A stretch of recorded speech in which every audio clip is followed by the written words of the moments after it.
हाँ दोस्तों, तो इस पूरे हफ्ते आप लोग मुझसे सिर्फ इसी वीडियो की डिमांड कर रहे थे, तो भाई अब डिमांड तो पूरी करनी पड़ेगी। F62 आज आ गया है, धमाकेदार बैटरी टेस्ट का होने वाला है। साथ में ले लिया है इसके अपने भाई Galaxy M51 को, और अंडर 25,000 के जो बेस्ट फोन है इस टाइम वो मेरे पास यहाँ पे है। Moto G5G आज मैं यहाँ पे इंक्लूड नहीं कर पा रहा हूँ, उसका पर मैंने सेम फोन्स के साथ बैटरी टेस्ट ऑलरेडी एक किया था, वो आप यहाँ पे चेक कर लेना। तो खैर आज देखेंगे F62 कैसा परफॉर्म करेगा, बैटरी ड्रेन, चार्जिंग, और मैं सबसे ज्यादा एक्साइटेड हूँ ये देखने के लिए कि जो Exynos 9825 है वो 765G, 750G और Dimensity 800U जैसे प्रोसेसर से कैसे टक्कर लेगा। चलिए स्टार्ट करते हैं।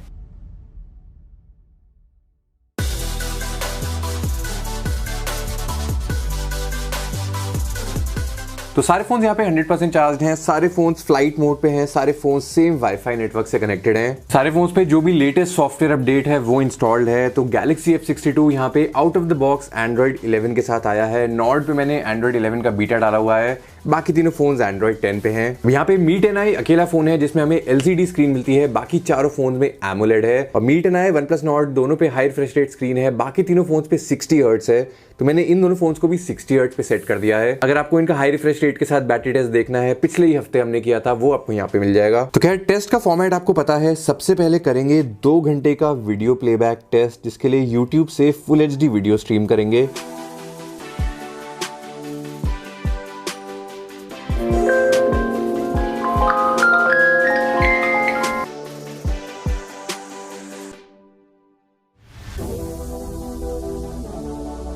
अब एक्चुअल स्क्रीन क्वालिटी की बात करते हैं तो यहाँ पे देखो F62 M51 पे एकदम ही सेम स्क्रीन है। आप देखोगे बेजल्स वगैरह भी बिल्कुल सेम है, और स्क्रीन क्वालिटी में ये दोनों फोन्स और Realme X7 बिल्कुल एक ही लेवल पे आएंगे। सब पे बढ़िया AMOLED स्क्रीन आपको मिल रही हैं।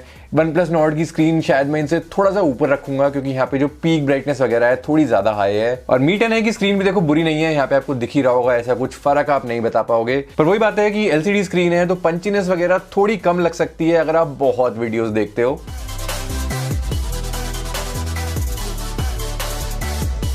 तो वीडियो प्लेबैक के 2 घंटे खत्म हो गए हैं। यहाँ पे सबसे पीछे चला गया है OnePlus Nord, और दोनों सैमसंग के फोन्स काफी आसपास चल रहे हैं। अब इनके एक्चुअल बैटरी साइज के हिसाब से कितना mAh ये लूज कर रहे हैं वो आपको यहाँ पे लिखा दिखता रहेगा। अगले राउंड पे जाने से पहले जल्दी से एक स्पीकर टेस्ट आपको करके दिखा देता हूँ।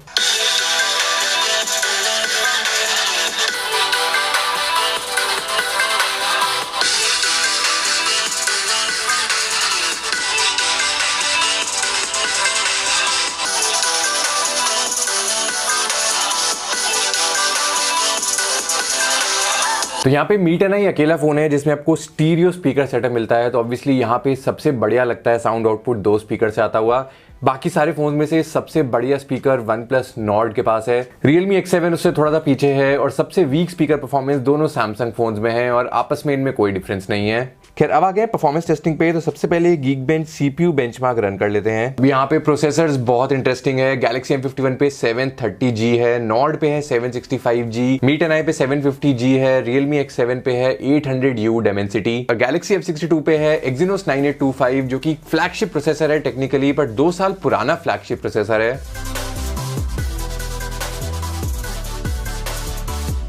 तो Geekbench का पहला राउंड खत्म हो गया है। यहाँ पे सिंगल कोर में सबसे ज्यादा स्कोर कर दिया है Galaxy F62 ने, लेकिन मल्टी कोर में ये पीछे रह जाता है 750 765G के स्कोर से, और सबसे कम स्कोर यहाँ पे किया है Galaxy M51 ने। खैर यही टेस्ट 2 बार और रिपीट करेंगे बैक टू बैक, देखेंगे सस्टेन्ड परफॉर्मेंस में कितना फर्क है।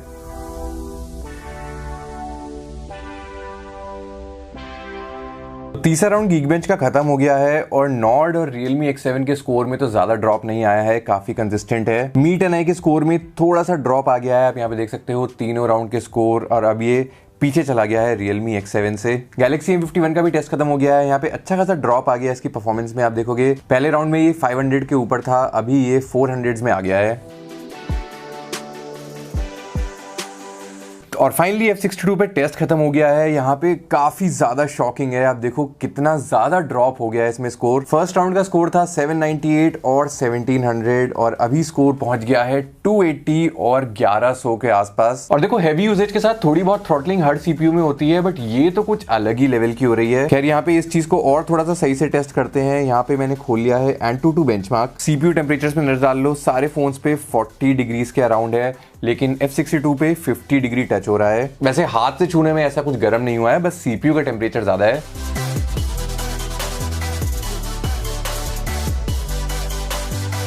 तो Antutu के पहले राउंड में सबसे ज्यादा स्कोर कर दिया है Realme X7 ने। नॉर्ड और Mi 10i का स्कोर काफी आसपास खासा है। ऑब्वियसली Galaxy M51 काफी पीछे है इनसे। और Galaxy F62 ने फिर थोड़ा सा सरप्राइज किया है, यहाँ पे 3 लाख से कम का इसने स्कोर किया है। Snapdragon 720G लेवल के आसपास का आप मान सकते हो। और यहाँ पे फिर से वही थ्रॉटलिंग का शायद असर पड़ रहा है।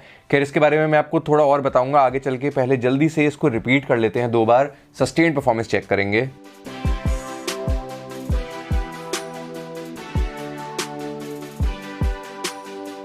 तो Antutu का तीसरा राउंड खत्म हो गया है Mi 10i पे। जल्दी से यहाँ पे CPU टेम्परेचर देख लेते हैं। पीछे पीछे Realme X7 का भी टेस्ट खत्म हो गया है। यहाँ पे भी CPU टेम्परेचर तो यहाँ 45 है, इधर मुझे 48, 50 एक बार टच होता हुआ दिख रहा था। नॉर्ड पे भी टेस्ट खत्म हो गया है। यहाँ पे CPU टेम्परेचर हमारा चल रहा है 45 के अराउंड। और इन तीनों फोन्स के स्कोर्स में भी ज्यादा कुछ फर्क नहीं आया है। अभी भी Realme X7 सबसे आगे है। M51 पे भी टेस्ट खत्म हो गया है, ऑलरेडी थोड़ा स्कोर ड्रॉप दिख रहा है। और यहाँ पे आप देखो CPU टेम्परेचर इसका कम है काफी, मतलब CPU को ज्यादा हीट नहीं होने दिया है, खुद ही थोड़ा सा थ्रॉटल कर लिया है इसने परफॉर्मेंस को। और फाइनली F62 पे टेस्ट खत्म हो गया है। इस बार इसने 3 लाख का स्कोर क्रॉस कर लिया है। पहले जल्दी से CPU टेम्परेचर देख लेते हैं। तो यहाँ पे 60 का मुझे पीक दिखा रहा था, बट अभी 50 के अराउंड चल रहा है। और देखो ओवरऑल स्कोर में ये Mi 10i, Realme X7, Nord तीनों से पीछे है। लेकिन आप देखोगे यहाँ पे जो इसका GPU स्कोर है भाई काफी तगड़ा आया है बाकी सारे फोन से।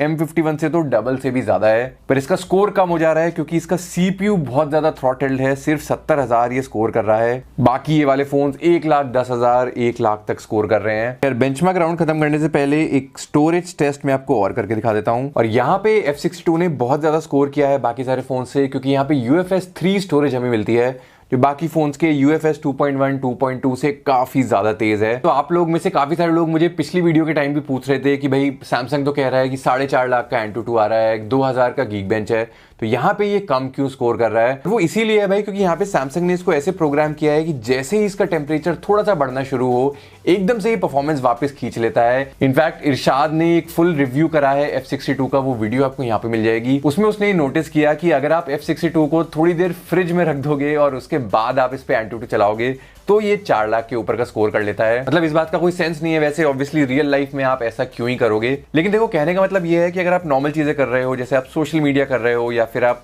थोड़ी बहुत स्क्रोलिंग कर रहे हो, ये सब कर रहे हो, तो आपको यहाँ पे परफॉर्मेंस में दिक्कत देखने को नहीं मिलेगी। लेकिन जैसे आप थोड़ा हैवी काम करोगे, गेमिंग वगैरह अगर आप यहाँ पे शुरू कर दोगे, तो यहाँ पे ये परफॉर्मेंस को थ्रॉटल करने लगेगा। तो अगर आप एकदम बीस्ट परफॉर्मेंस एक्सपेक्ट कर रहे हो इससे, वो आपको यहाँ पे नहीं मिलेगी। और यही चीज आप देखोगे यहाँ पे call of duty graphics settings में भी आपको वेरी हाई ग्राफिक्स के साथ मैक्स फ्रेम रेट का ऑप्शन मिल रहा है। एकदम टॉप सेटिंग जो होती है स्नैपड्रैगन 865, 888 वाले फोन्स पे मिलती है, जबकि जो बाकी तीनों स्नैपड्रैगन फोन्स हैं उसमें आपको वेरी हाई ग्राफिक्स का ऑप्शन मिलता है, लेकिन सिर्फ 40 FPS पे। अगर आपको 60 FPS खेलना है तो आपको हाई ग्राफिक्स पे खेलना पड़ेगा। अब Dimensity 800U मेरे हिसाब से अभी तक ऑप्टिमाइज नहीं किया गया है, क्योंकि कॉल ऑफ ड्यूटी यहाँ पे हमें सिर्फ मीडियम ग्राफिक्स के साथ 30 FPS का ऑप्शन देता है। लेकिन PUBG के हिसाब से बताऊं तो आप मान सकते हो सारे फोन्स पे स्मूथ ग्राफिक्स पे आपका 60 FPS चल जाएगा। लेकिन वही बात है कि अगर आप एक्सपेक्ट कर रहे हो कि भाई F62 से आपको फ्लैगशिप परफॉर्मेंस मिलेगी गेमिंग के मामले में, वैसा नहीं होगा। खैर टेस्ट के 3 घंटे खत्म हो गए हैं। ये हैं इस टाइम बैटरी परसेंटेजेस, और इससे आगे हैं गेमिंग राउंड पे। तो यहाँ पे एशफॉल्ट चला लेता हूँ। अच्छा, एक इंटरेस्टिंग चीज मैंने यहाँ पे नोटिस करी कि Galaxy F62 अकेला फोन है जिसमें आपको ये 60 FPS का ऑप्शन मिलता है। बाकी सारे फोन पे आपको ये ऑप्शन ही नहीं मिलता है। तो यहाँ पे क्लियरली जो तगड़ा GPU है F62 का, उसका फायदा इसे मिल रहा है।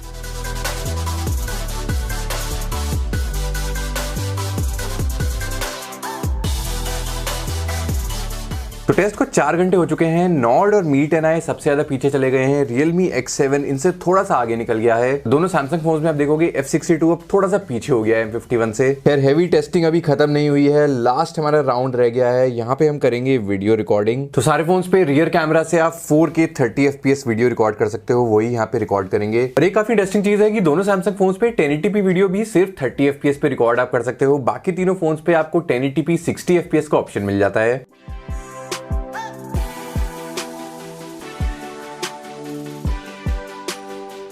काफी ज्यादा हैवी टास्क होता है, ये सारे ही फोन अच्छे खासे गर्म लग रहे हैं। Realme X7 है 45 डिग्रीज टच कर रहा है। Mi 10i 42 के अराउंड है। Galaxy F62 48 क्रॉस कर चुका है। Galaxy M51 भी 49 के अराउंड है, और OnePlus Nord 45 तक है। तो Mi 10i और Nord थोड़ा कंट्रोल कर पाए हैं टेम्परेचर। बाकी F62, M51 और Realme X7 तीनों ही काफी गर्म लग रहे हैं। और यहाँ पे आपको शायद दिख रहा होगा कि दोनों सैमसंग फोन ने ही अपनी स्क्रीन ब्राइटनेस थोड़ी सी गिरा ली है, जबकि मैंने फुल पे करी हुई है। वैसे 4.5 घंटे बाद ये हैं बैटरी परसेंटेजेस। तो नॉर्ड पहुंच गया है 20% के पास। खैर हेवी टेस्टिंग बहुत हो गई है, बहुत तड़पा लिया इन फोन्स को हमने। अब आ गई है लाइट राउंड्स की बारी, तो सोशल मीडिया यूजेज करेंगे। और यहाँ पे जो हमारा नॉर्मल सोशल मीडिया यूजेज होता है कि भाई स्क्रोलिंग करेंगे, स्पीकर वगैरह बंद रखेंगे, सिर्फ स्क्रीन खुली रहेगी।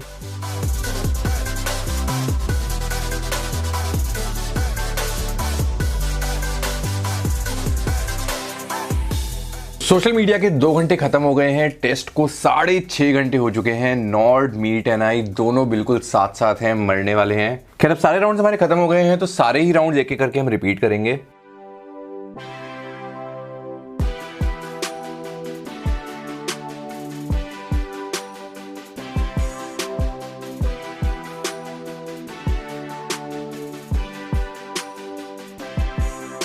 तो टेस्ट को 7 घंटे हो गए हैं, सिर्फ 3 फोन हमारे रह गए हैं। Dimensity 800U मेरे हिसाब से अभी तक का बेस्ट MediaTek का प्रोसेसर है। मतलब जो कंसिस्टेंसी लेवल हमें स्नैपड्रैगन प्रोसेसर से एक्सपेक्टेड होता है, बिल्कुल वैसा ही परफॉर्म करता है यार। ये अभी भी 3 बैक टू बैक Antutu के राउंड मैंने करे हैं और बिल्कुल इसने स्कोर होल्ड करके रखा है, कुछ यहाँ पे ड्रॉप नहीं आया है। और एक चीज मैं नोटिस कर रहा हूँ कि Galaxy F62 अब थोड़े बेटर स्कोर्स पोस्ट कर रहा है, 3,20,000 3,30,000 के अराउंड।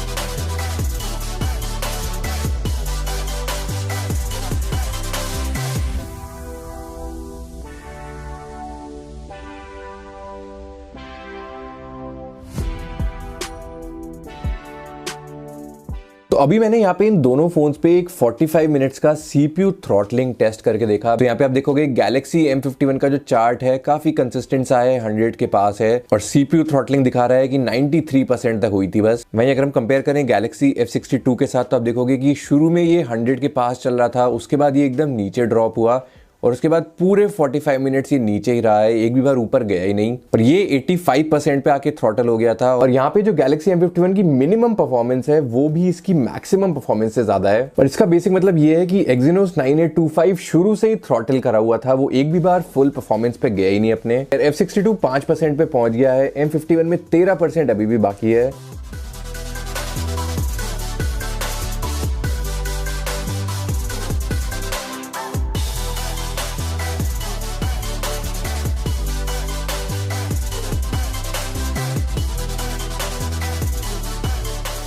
और इसी के साथ फाइनल फोन भी हमारा डेड हो गया है। तो ये है फाइनल बैटरी ड्रेन रिजल्ट्स। देखो मी 10i OnePlus Nord ने आज फिर से बहुत सिमिलर परफॉर्मेंस दी है और आज हम इन्हें 60 हर्ट्ज पे टेस्ट कर रहे थे। वैसे हाई रिफ्रेश रेट पे भी ये 6-6.5 घंटे चली जाते हैं, तो ऐसा बहुत एक्स्ट्रा भी बैटरी लाइफ आपको नहीं मिलेगी। मी 10i को नुकसान हो जाता है LCD स्क्रीन का, थोड़ी ज्यादा बैटरी वो खाती है। आप देखोगे इसका जो एवरेज बैटरी ड्रेन था सबसे ज्यादा था बाकी सारे फोन में से, और सबसे कम स्पीड से बैटरी लूज कर रहा था Realme X7। मतलब बहुत ही लंबा चलता है बैटरी साइज के हिसाब से। और जो सारे फोन की बेस्ट परफॉर्मेंस वर्स्ट परफॉर्मेंस है, आप देखोगे हर राउंड में ही Realme X7 सबसे कम बैटरी लूज करता हुआ चल रहा था। दोनों सैमसंग फोन ने बहुत ही सिमिलर सा ही परफॉर्म किया है। F62 में थोड़ी सी कम मिली हमें बैटरी लाइफ, तो ये आप प्रोसेसर की फर्क से मान सकते हो। बुरी ऑब्वियसली बिल्कुल भी नहीं है। ये तो लास्ट 2-3 घंटे लगातार मैं यहाँ पे हैवी टास्क कर रहा था। अगर मैं नॉर्मल चीजें करता रहता तो ये तो शायद 12 घंटे 13 घंटे तक चल जाते। तो ये हो गया बैटरी ड्रेन टेस्ट। अब करेंगे चार्जिंग टेस्ट। अब Galaxy F62 M51 दोनों पे हमें 25 वॉट चार्जिंग मिलती है।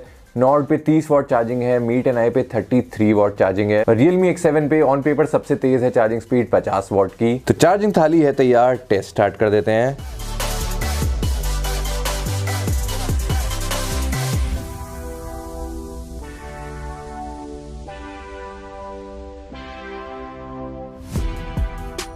तो चार्जिंग के 15 मिनट पूरे हो गए हैं। मैंने फोन्स को ऑन कर दिया था 1-2 मिनट के बाद ही। Realme X7 यहाँ पे सबसे आगे है 40% पे। दोनों सैमसंग फोन साथ साथ चल रहे हैं और इनके एक्चुअल बैटरी साइजेस के हिसाब से कितना mAh ये हर मिनट चार्ज कर रहे हैं वो आपको यहाँ पे दिखता रहेगा।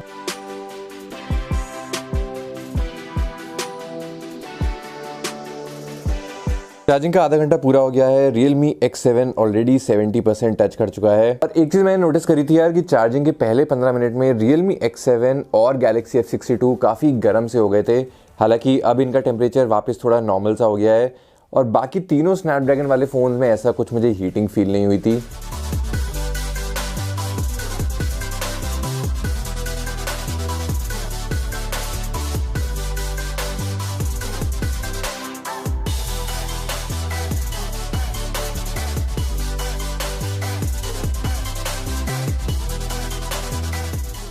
चार्जिंग का 1 घंटा पूरा हो गया है, हालचाल देख लेते हैं फोन्स के। मी 10 आई तो बहुत पास है 100 के, दोनों सैमसंग फोन 60% के पास हैं। अभी नंबर सुनने में थोड़ा छोटा लगता है, लेकिन इन दोनों फोन्स की 60% बैटरी भी ऐसी है कि आपका एक दिन इससे ही बहुत आराम से कट जाएगा। खैर देखते हैं पूरा 100 होने में यहाँ कितना टाइम लगेगा।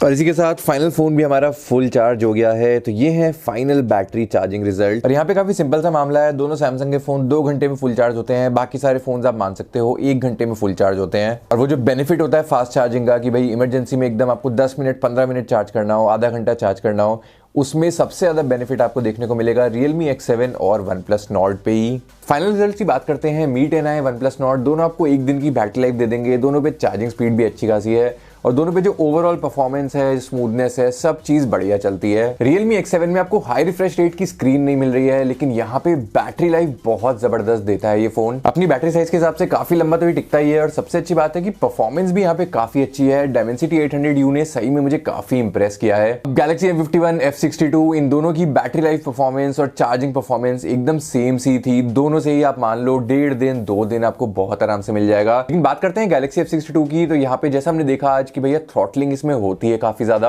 अब देखो, लेकिन उसका मतलब ये नहीं है कि ये फोन बिल्कुल ही यूजलेस है या फिर यहाँ पे परफॉर्मेंस अच्छी नहीं है। अब इसका एक एग्जांपल आपको देता हूं। आप मान लो कि जो मिड रेंज प्रोसेसर हमें यहाँ पे मिल रहे हैं वो है बजाज प्लैटिना बाइक की तरह, और Galaxy F62 में हमें मिल रहा है फ्लैगशिप प्रोसेसर जो है KTM ड्यूक की तरह। इस वाली ड्यूक पे ऐसे पाबंदी सी लगी हुई है कि आप टॉप स्पीड पे नहीं चला सकते हो इसको, या फिर आपको समझ लो कि सिर्फ तीसरे गियर में आप चला सकते हो अपनी बाइक को। पर फिर भी जो ये परफॉर्मेंस करेगी भाई, प्लैटिना जैसी तो कर ही लेगी, शायद उससे अच्छी ही कर लेगी। तो वही चीज आपको ध्यान में रखनी है यार F62 में। मतलब ऐसा मत सोच के खरीदना है इसको कि भाई एकदम फ्लैगशिप परफॉर्मेंस मिल रही है, अब तो आप गेमिंग में आग लगा दोगे। लेकिन आप ये सोच के खरीद सकते हो कि इस प्राइस रेंज में बाकी जो प्रोसेसर हैं वो भी इसी टाइप की परफॉर्मेंस देते हैं, तो ये भी घूम फिर के आपको वैसी ही परफॉर्मेंस दे ही देगा। वैसे ओवरऑल आपको बताता हूं, अगर आप अंडर 25,000 एक बेस्ट गेमिंग एक्सपीरियंस के लिए फोन ढूंढ रहे हो तो मेरे हिसाब से मी 10 आई आपके लिए सबसे ज्यादा अच्छा रहेगा। और अगर आपको बेस्ट बैटरी लाइफ चाहिए, परफॉर्मेंस पे बिना कॉम्प्रोमाइज करे, वो आपको Realme X7 से मिलेगी। पर खैर अभी इस वीडियो के लिए तो इतना ही। वैसे बहुत जल्दी Redmi Note 10 सीरीज भी आने वाली है और वो देखो कुछ अलग धमाका मेरे हिसाब से लेके आने वाली है। और आज का बताओ ये वीडियो कैसी लगी, कैसा लगा F62 का परफॉर्मेंस, और कुछ सवाल मन में रह गया है तो नीचे कॉमेंट करो, मेरे ट्विटर पे आके मुझसे डायरेक्ट बात करो।